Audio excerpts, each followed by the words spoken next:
ভক্তি যেখানে, শ্রদ্ধা সেখানে।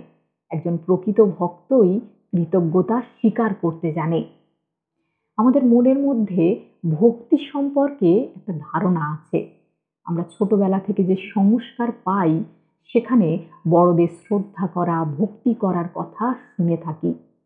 সেক্ষেত্রে বাবা-মাকে ভক্তি করা, শ্রদ্ধা করা এবং পরিবারের বয়োজ্যেষ্ঠ মানুষদের ভক্তি করা, শ্রদ্ধা করার কথা আমরা শুনে বড় হয়েছি। তারপর যারা আমাদের শিক্ষা দেন, শিক্ষা গুরুকে সম্মান করা, শ্রদ্ধা করা, ভক্তি করার কথা আমরা শুনে থাকি। যারা দেশের জন্য কাজ করে গেছেন বা কাজ করছেন তাদেরকে শ্রদ্ধা করা, সম্মান করা। যারা সমাজে কল্যাণ করে থাকেন বা সমাজ সেবা করে থাকেন তাদেরকে আমরা ভক্তি করি, শ্রদ্ধা করি। অর্থাৎ ভক্তি সম্পর্কে আমাদের ধারণা আছে। আমরা জ্ঞানকে ভক্তি করি, শিক্ষাকে ভক্তি করি, অভিজ্ঞতাকে ভক্তি করি এবং সম্মান করি। তাই বয়সে যারা বড় তাদেরকে আমরা ভক্তি করি, শ্রদ্ধা করি, কারণ তাদের কাছে জীবনের অভিজ্ঞতা আছে। কিন্তু প্রকৃত ভক্তি কখনো ধারণা থেকে হয় না। প্রকৃত ভক্তি হয় অনুভব থেকে, বলা যায় জ্ঞান থেকে। যেমনভাবে আমরা প্রকৃতিকে অনুভব করি। প্রকৃতি আমাদেরকে যা কিছু দিয়ে চলেছে বিনামূল্যে, তার জন্য আমরা সবসময় কৃতজ্ঞ প্রকৃতির প্রতি। বায়ুর প্রয়োজনে আমরা প্রকৃতির উপর নির্ভরশীল। জলের প্রয়োজনে, আলোর প্রয়োজনে সর্বদা নির্ভরশীল প্রকৃতির উপর। প্রকৃতি কোনো জাত মানে না, প্রকৃতি পক্ষপাতিত্ব করে না। যার যা কিছু প্রয়োজন দিয়ে চলেছে, সবাইকে সমানভাবে বিতরণ করে চলেছে। এই অনুভব থেকে প্রকৃতির প্রতি ভক্তি আসে। কৃতজ্ঞতা স্বীকার করি আমরা প্রকৃতির কাছে। কিন্তু কোনো ধারণা বা কনসেপ্ট থেকে যে ভক্তি আসে মনে, সেই ভক্তি বেশিদিন ধরে রাখা যায় না।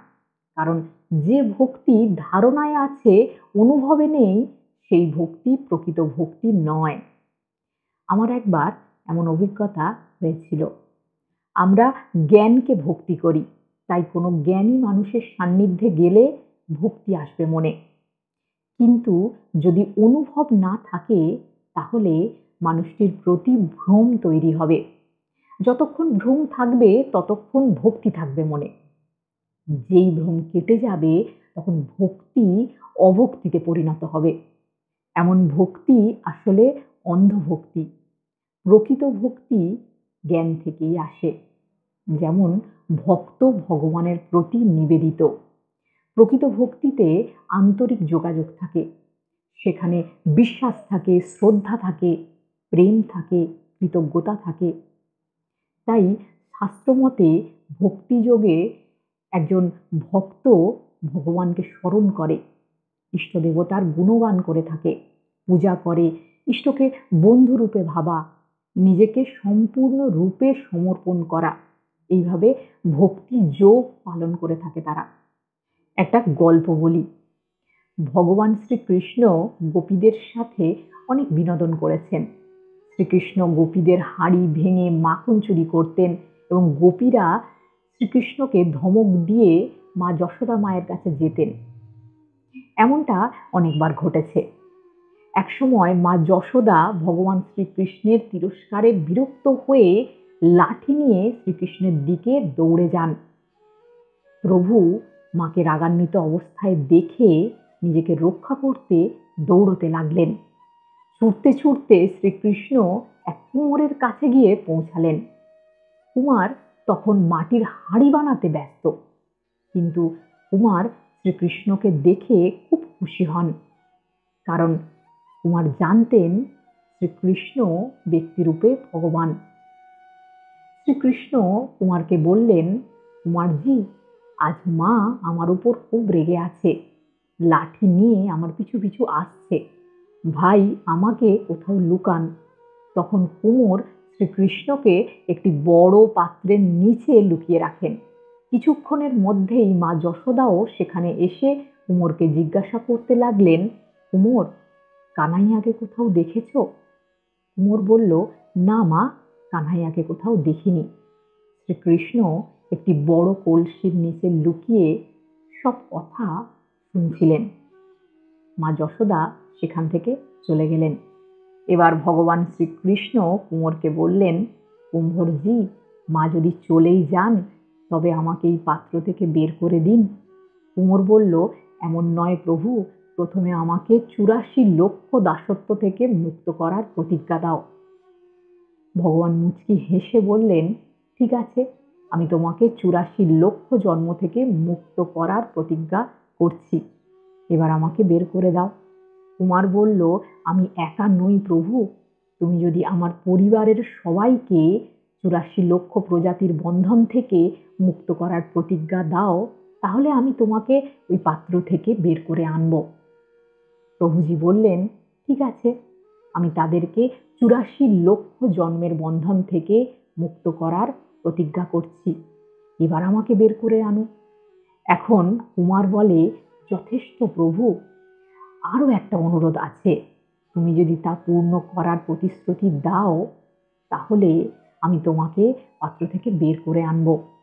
ভগবান বললেন, সেটাও বলো, কি বলতে চাইছো। কুমোর বলতে লাগলো, প্রভু, তুমি যে মাটির নিচে লুকিয়ে আছো তার মাটি আমার বলদের উপর বোঝাই করা হয়েছে। আমার ওই ষাঁড়গুলোকে তুমি ৮৪ দাসত্ব থেকে মুক্ত করার প্রতিশ্রুতি দাও। ভগবান কুমোরের প্রেমে সন্তুষ্ট হন এবং প্রতিশ্রুতি দিয়েছিলেন যে সেই ষাঁড়গুলোকেও ৮৪ দাসত্ব থেকে মুক্ত করবেন। ভগবান বললেন, এখন তোমার সব মনোবাঞ্ছা পূর্ণ হয়েছে, এবার আমাকে বের করে দাও পাত্র থেকে। তখন কুমোর বলে, এখন নয় প্রভু, আরও একটা শেষ ইচ্ছা, তাও পূর্ণ করো। এবং তা হলো, যে জীব আমাদের মধ্যেকার কথোপকথন শুনবে তাকেও তুমি ৮৪ লক্ষ জন্মের বন্ধন থেকে মুক্ত করবে। শুধু আমাকে এই প্রতিশ্রুতিটুকু দাও আর আমি তোমাকে পাত্র থেকে মুক্ত করব। কুমোরের প্রেমময় বাণী শুনে ভগবান শ্রীকৃষ্ণ খুব খুশি হলেন এবং কুমোরকে তার ইচ্ছা পূরণের প্রতিশ্রুতি দিলেন। এই গল্পটি থেকে আমরা বুঝতে পারি ভক্তের সাথে ভগবানের মধুর সম্পর্কের কথা। ভক্তের প্রতিটা কথায় ভগবান সাড়া দিচ্ছেন এবং ভক্তের মনোবাঞ্ছা পূরণ করছেন। এখানে একটি বিষয়ে আমাদের সচেতন হতে হবে, সেটা হলো আমরা কি চাইছি। আমরা নিজ স্বার্থে বা ক্ষুদ্রতর স্বার্থে কিছু চাইছি, নাকি বৃহত্তর স্বার্থে বা সকলের ভালোর জন্য আমরা ভগবানের কাছে কিছু চাইছি, সে বিষয়ে আমাদের সচেতন হতে হবে। সকলে খুব ভালো থেকো, সুস্থ থেকো। প্রণাম।